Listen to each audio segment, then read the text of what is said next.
I'm at Tove Studios thinking about the Hamas charter, trying to understand their psychology. What are they really all about?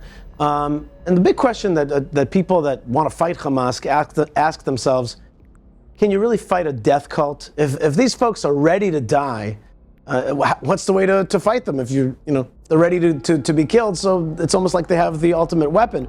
It's even in the Hamas charter.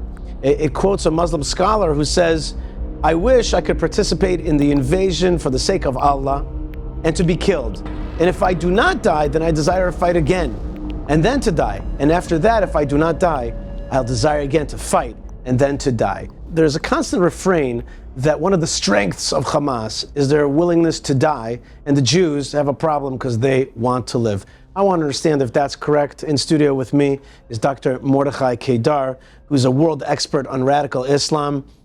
So are we dealing with a death cult? Yes and no. First of all, they quote the hadith which says the Jews want to live and we want to die. We have to understand, according to Islam, to Islamic creed, the day of anyone's death is known. Maktub alayh means it is written on his forehead, the day in which he will die, he or she.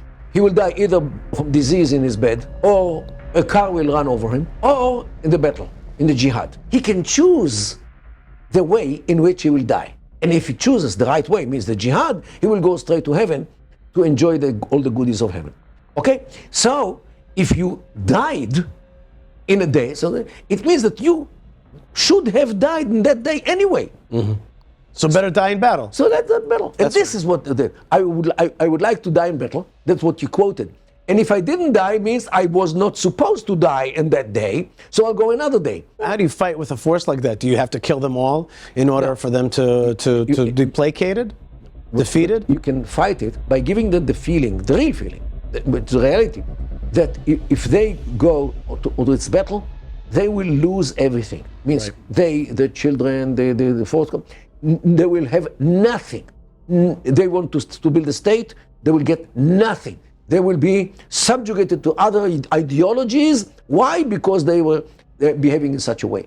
And if they know that they will lose everything, this might deter them and bring them to think twice, not because they give up on the ideas, but to wait for another opportunity. Let me just ask you one last follow-up question. Let's keep it quick. Forbes magazine published a picture of Khalid Mashal, and with the number 5 billion underneath, he's a $5 billion billionaire.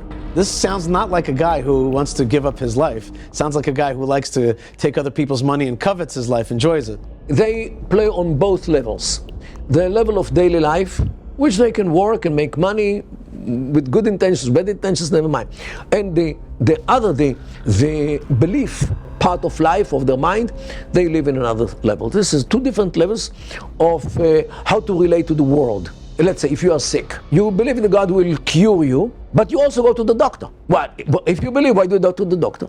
Okay, you live in both levels. It is not a contradiction at all. So the leaders are billionaires, the people are willing to die as shaheeds, as martyrs, and the only way to defeat them is to take away the hope that they'll ever defeat Israel, and to fight them in such a way that they'll know that there's no way forward, and then they'll think twice. Dr. Mordechai Kedar, thank you so much for being with us today in studio.